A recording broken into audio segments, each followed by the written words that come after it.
Ladies and gentlemen, it's now time for the entertainment news. Let's start off with this one. Exciting, yeah, kind of. Hilda Baci cooks largest pot of jollof rice in second shot at world record.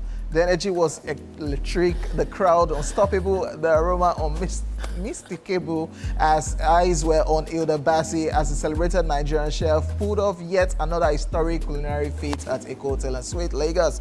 On Friday, September 12, the culinary queen set a new Guinness World Record for cooking the world's largest pot of Nigerian jollof rice, drawing a record-breaking crowd of over 20,000 fans, celebrities and food lovers. The one-of-a-kind event turned the Eco Hotel grounds into a massive food festival as fans poured in to witness Hilda stare her way into the world record book once more. Known for her 2023 cookathon that earned her global acclaim, Hilda has once again proven that when it comes to Nigerian cuisine, she's in a league of her own. In true Hilda fashion, she kicked things off by getting personal with the process, literally. Before the cooking began, she personally watched the massive red pot that would house the iconic dish. It wasn't just firewood and vibes, as Hilda revealed that behind the massive pot of rice was meticulous calculation. Speaking at the event, she explained how she measured spices and ingredients to preserve the rich, authentic flavor of Nigerian jollof rice. Her team worked like clockwork, ensuring that every stage of the cooking process reflected the rich culinary tradition of the dish while keeping within the Guinness World Record guidelines. The event saw appearances from top celebrities, food influencers, and fans who came to show love and support. Live performances, taste tests, and social media live stream added even more excitement to the already monumental event. As the giant pot of jollof rice simmered under the Lagos sky, one thing became clear. This wasn't just about setting records, this was about culture, pride, and the power of food to bring people together. While the official confirmation from Guinness World Record is pending, the crowd, the measurements, and the atmosphere left no doubt as history was indeed made. Yes, I totally agree with that. Rice. Yep, because as of yesterday, they were still giving rice. The rice was still remaining. When they took the pot to Bagada, they were telling people, come with your pot and cooler. Come and take Hilda's rice. Wasn't that much? It was a lot, trust me. See, you know the funny thing? The funny thing is she set out to cook 250 bags of rice. And she ended up cooking 200 bags of rice. Wait. And it was still a lot. Wait. So I heard the old 250 bag conversation. I heard the old 200 bags for real. Mm-hmm. Was that what they used?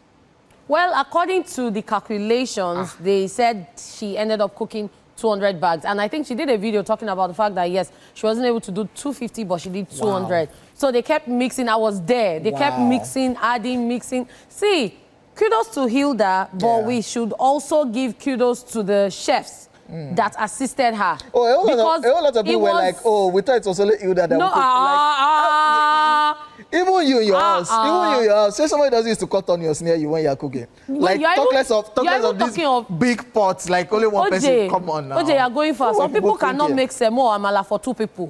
It will have lumps.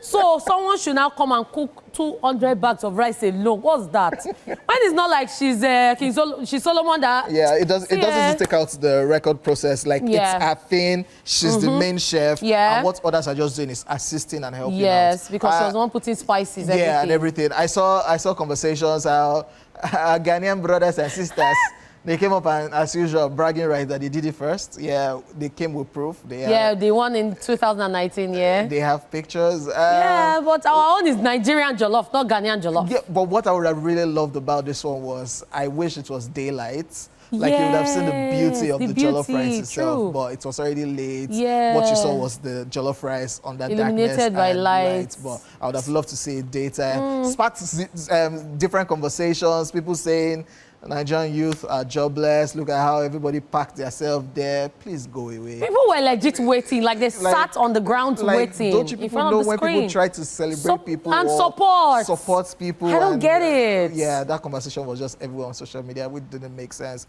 But shout out to Hilda Baci for doing this. We can't wait to see the plaque itself. Yep. And she officially being confirmed. Yay.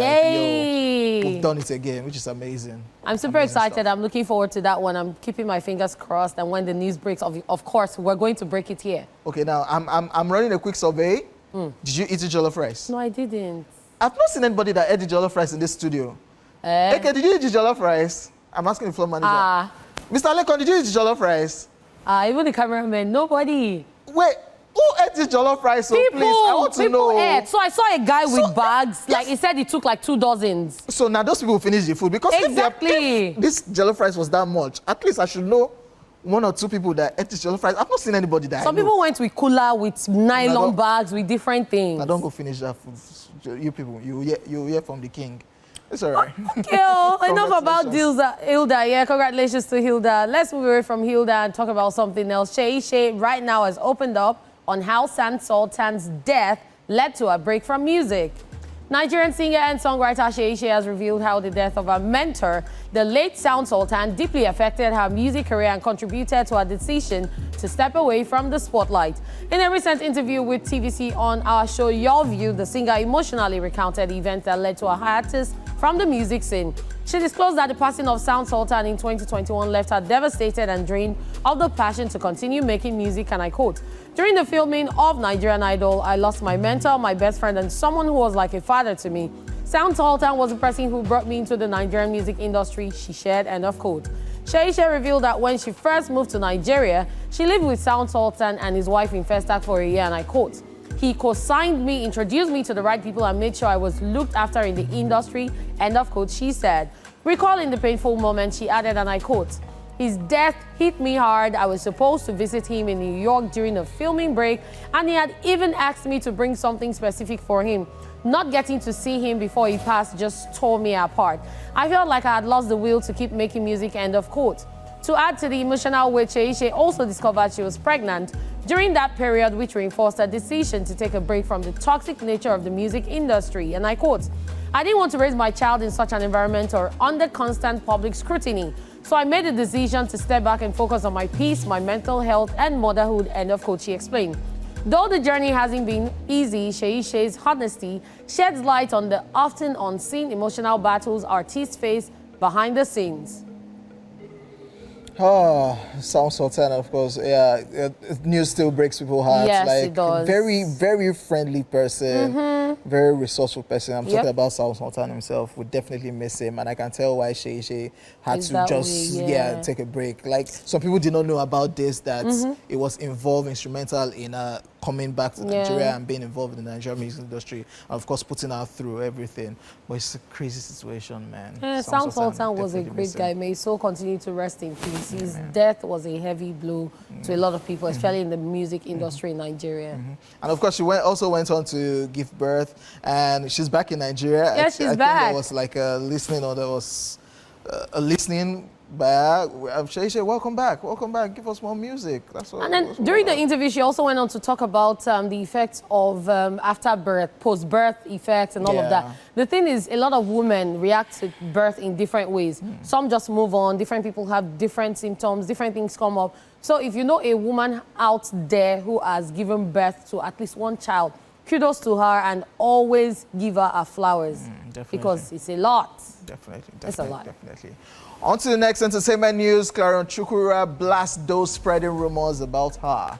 Veteran Hollywood actress Clarion Chukura has called out those who use online media to spread falsehoods about her. The 61-year-old actress delivered the call-out in an Instagram post where she sought to understand why news content providers and their sources have a tendency to criticize people who are doing well in their lives and seek to undermine them. She questioned why the online media space in Nigeria has normalized misinformation, and she described the people behind these things as miserable, accusing them of wishing evil on people. Speaking more specifically about the falsehood being spread about her, Clarion warned the unfortunate specimens coming after her that she's untouchable as she's protected by Jesus Christ. She wrote, and I quote, "I never cease to wonder how it became so bad in Nigeria that online media has become an acceptable platform to misinform, witch hunt, blackmail, broadcast outright lies, and just wish evil on others. Is it because some of these news content providers and their sources are so miserable and they cannot bear the thoughts that others are happy and doing great in their own space?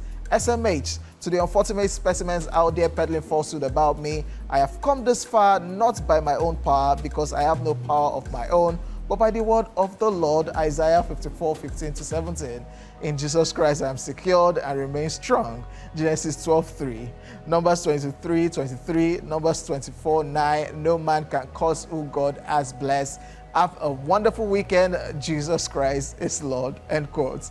Clarion Chukura, known for her roles in classics such as Mirror in the Sun and Egg of Life, has had a celebrated career spanning over 4 decades. She remains one of Nollywood's most respected figures off and on screen. As social media continues to blur the lines between information and gossip, Clarion's message stands as a powerful reminder of the emotional toll fake news can take and the strength of those who choose to rise above it. Clarion Chukura is a Nollywood legend.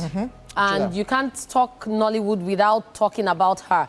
You can't talk Nollywood fashion without talking about Clarion Chukura. You can't speak Nollywood language without speaking Clarion's language. So she knows what she's talking about, and yes, she's who she says she is. She's a boss. At the end of the day, it's social media. A lot of things are not streamlined. People just hear things, put things out there, and as she said, was it not recently, I'm trying to remember who came out to debunk rumors that he was dead, that people were saying he died of stroke or something. It's just really, really sad. Yeah. And the attack is always, especially on Nollywood legends. So it's just really crazy, and I like the fact that she came back at them with what she believes in, which is God. She gave them Bible verses. But the issue I still have from this situation, and I'll still reiterate it, I think somebody or people need to be made scapegoats. Yep. Because if we don't nip this in the bud, yeah, there are different calls for social media censorship, which, please, let's not do what happened in this country that just scattered Nepal. I even heard that was social media censorship. But if people keep peddling fake news, fake information, especially if you know you can track whoever did this. Exactly, because over the weekend I saw this cyberbullying and cybercrime laws. Cyberbullying is part of it. Peddling and misinforming people on social media, it's part of it.